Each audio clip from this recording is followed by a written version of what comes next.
Hello everyone, today we will talk about how to fix or how to solve the problem of Volts App. You will click on settings.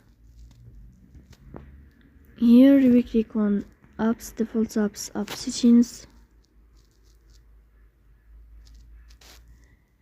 Here in this page you will click on Volts App and you will enter to this window. Here in this window or in this page you will click on first stop and you will click OK.